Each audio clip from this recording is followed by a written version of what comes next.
নমস্কার, Meghnad news bulletin থেকে মেহেরা সঞ্জয়। আজকে কত তারিখ হয়ে গেল? 3 তারিখ, মানে হচ্ছে যে 3রা মে।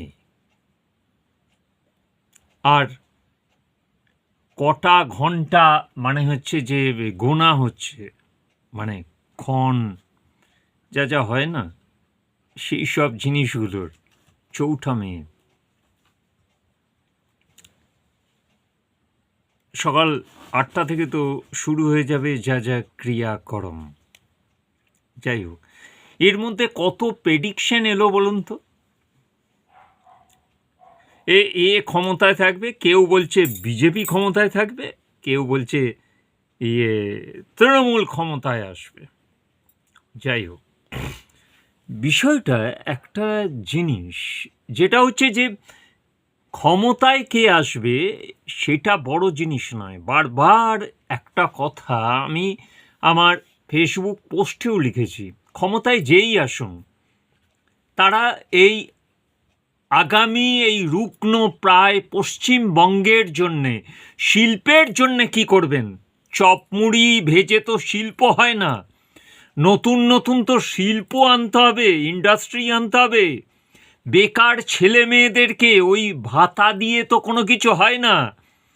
তারপর ওই মহিলাদের ওই রকম একটা ভাতা, এরপর আপনি ছেলেদেরকে কি চুল্লু ভাতা দেবেন? চুল্লু খাও। কনস্ট্রাকটিভ, গঠনমূলক যেই সরকারে আসুন তাকে কিন্তু এটা মনে রাখতে হবে যে আগামী দিন যদি তৃণমূল কংগ্রেস সরকারে আসে, যদি মমতা বন্দ্যোপাধ্যায় মেজরিটি নিয়ে ক্ষমতায় আসেন, তাকে কিন্তু এটা ভাবতে হবে শিল্প, তারপর হচ্ছে যে বেকারদের কর্মসংস্থান, এটা ইস্যু হওয়া উচিত। ওইভাবে ভাতা দিয়ে কিছু লাভ নেই। আর তারপরের কথা বলছি, যদি কথা যদি তারা আসে, তারা কি করবে? কিছু করার নেই। এই ফাঁকা জায়গায় এত কোটি টাকার দেনা কিভাবে শোধ করবে তারা? কি কর্মসংস্থান আনবে? বেকারদের জন্য কি করবে? মহিলাদের জন্য কি করবে? ফাঁকা আওয়াজ দিয়ে লাভ নেই, পরিষ্কার কথা। আর কয়েকটা ঘন্টা এর মধ্যে যেটা বাস্তবসম্মত কথা সেটাই বলবো, কোনো চ্যানেল এই জিনিস বলবে না। কারণ আমরা কারুর কাছ থেকে, সে যে কোনো রাজনৈতিক দল বলুন, কারুর কাছ থেকে ওই চাঁদির পয়সা নিও না। পরিষ্কার কথা বললাম, যারা এই চাঁদির পয়সা নিয়ে ওই সব কাজ করে তারা এই সব কথা বলবে। বাস্তব কথা বলুন। আজকে তো অনেক বাস্তব কথা, কথার মধ্যে কথার ফুলঝুরি চলছে।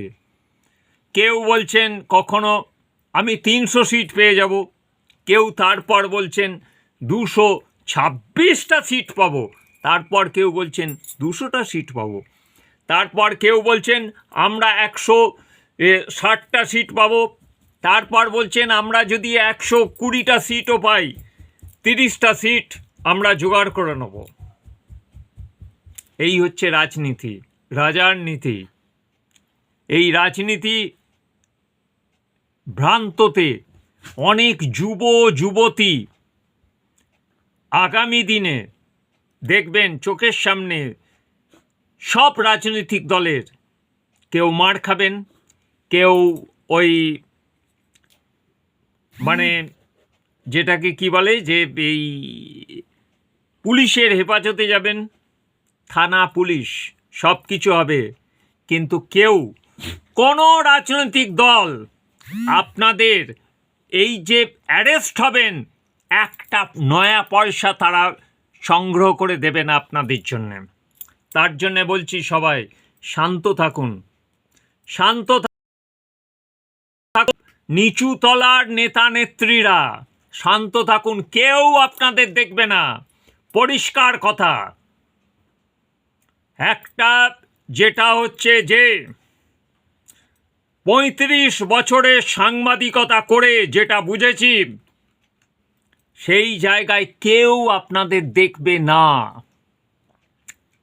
যখন আপনারা কেস খাবেন, মার খাবেন, নিজে উন্মেষে থাকতে হবে, কোনো কিচ্ছু নয়, কোনো নেতা নেত্রী আসবে না। ধন্যবাদ, কথাটা মনে রাখবেন। যে জিতুক যে হারুক কোনো কিছু নয়। সবাই সুস্থভাবে থাকুন, সবারই সঙ্গে সম্প্রীতি বজায় রাখুন, এটাই কামনা করি। Last minute decision.